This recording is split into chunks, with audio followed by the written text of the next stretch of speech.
poor old guy's having. Yeah, I mean, there have been a series of gaps, but I think it's a mistake to focus on the gaps. I think we ought to focus on what he is telling us he intends to do. I mean, to Jim's point, on a daily basis, Donald Trump is laying out what Trump 2.0 would be, and his praise of Orban. I mean, he may have gotten the presidents wrong, but the significance of that is not the gap. It's really his admiration, his deep admiration, his ongoing admiration for the world's authoritarian thugs, his admiration for Chairman Mao, his admiration for President Xi and Vladimir Putin, his intent to turn the government into a weapon of revenge and retribution. The plans, the detailed plans for massive deportations and concentration camps. I mean, this is one of those moments where we have to distinguish between the white noise and the blinking red flares that are going up every time this man speaks. Mm-hmm. So Donald Trump is, in fact, I mean, we can regard him as the orange clown, but he's deadly serious here. I mean, a clown with a flamethrower still has a flamethrower. And Donald Trump is escalating his rhetoric on a regular basis. You would think that having wrapped up the nomination, he might try to be a little bit more reasonable, move toward the center. In fact, what he's saying is, no, what I really want to do is, I am an authoritarian. I am an election denier. And this is what I plan to do to the federal government, to the constitutional norms. And I think we need to take him deadly seriously about Absolutely. Gang, they are absolutely freaking out. The woke legacy media is openly panicking as they read the polls. They see the Trump surge and the political retribution that awaits. Hey, gang, it's me, Dr. Steve, your patron professor, here to help you to think better so you can feel better in these crazy and turbulent times.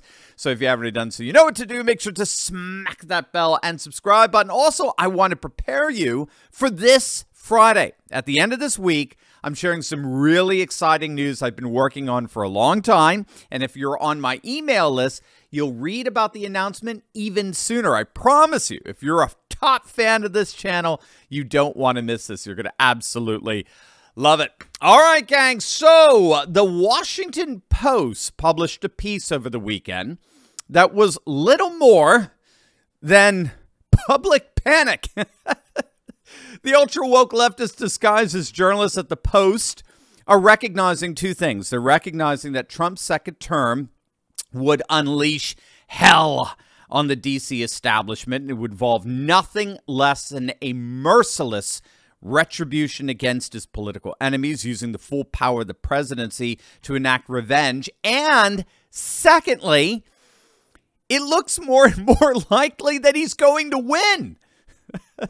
The big story there is the latest bombshell that was dropped by Stack Data. They conducted a very detailed survey of battleground state counties, interviewing over 15,000 voters. And they found that were the election held today, Trump would easily win upwards of about 300 electoral votes. He would electorally trounce Biden. Again, this is like the fifth or sixth poll in 2 weeks that shows Trump handily beating Biden.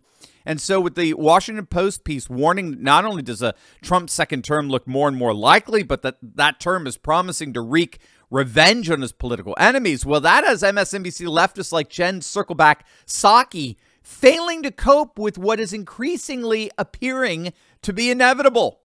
And yet, the hand-wringing and cocktail party speculation about an alternative to Joe Biden is continuing, will continue.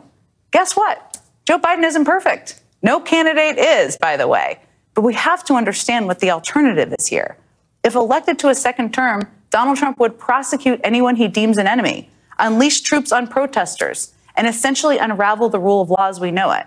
And this time, he plans to line his administration with people who will actually help him do it.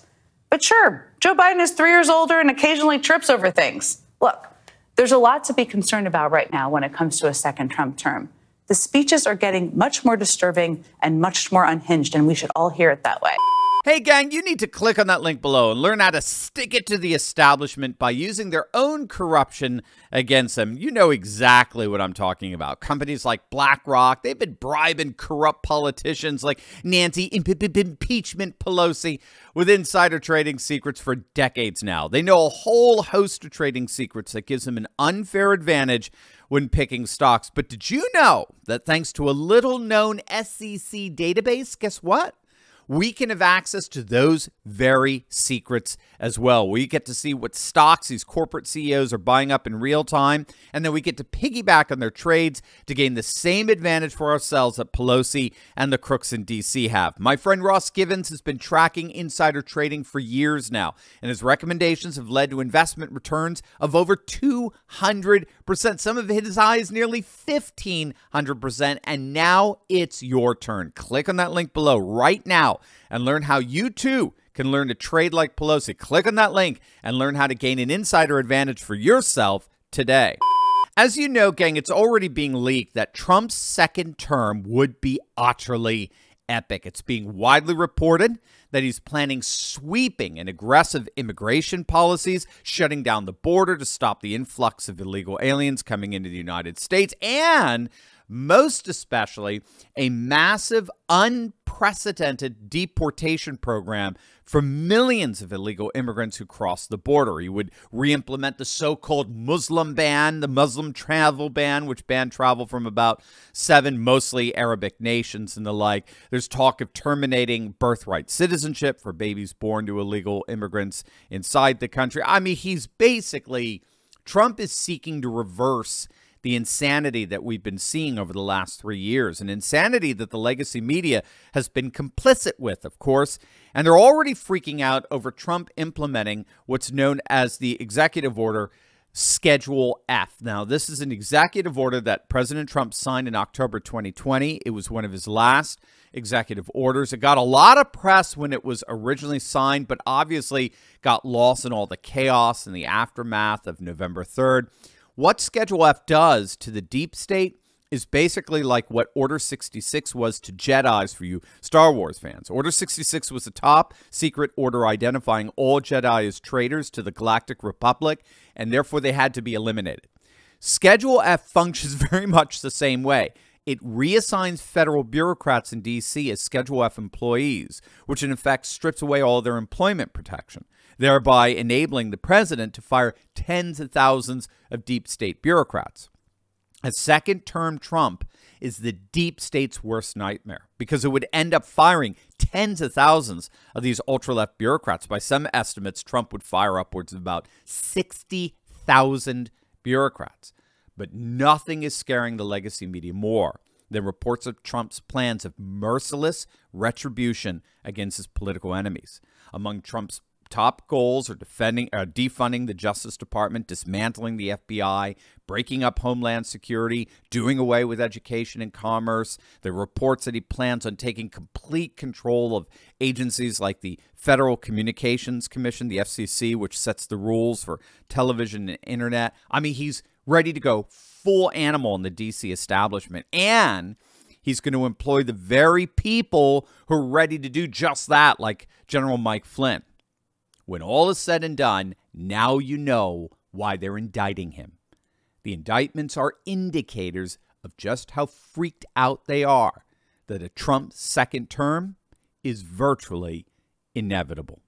Hey, gang, I know what it's like to feel alone out there in these turbulent times, but I broke free. If you too have been looking for a community with like-minded patriots who are serious about resisting globalism, building a parallel economy, and having intelligent and deep fellowship on a regular basis, then you've come to the right place. In my Courageous Patriot Insiders community, we're building a close-knit movement of, by, and for patriots who are breaking free from the outrage and despair cycles of the mainstream media and taking on the fight against globalism. Every week, I deep dive into the content I can't share on big tech and give you the cliff notes on the truth of how patriots just like you are building up their communities, starting patriot businesses, and fighting the woke in both public and private. all with a few history and political lessons from yours truly, of course. If you want to stop feeling alone as a patriot and stand together with this fast-growing community, be sure to click on the link in the description below. Don't wait. Join me and my Patriot Coalition today, and let's get fighting.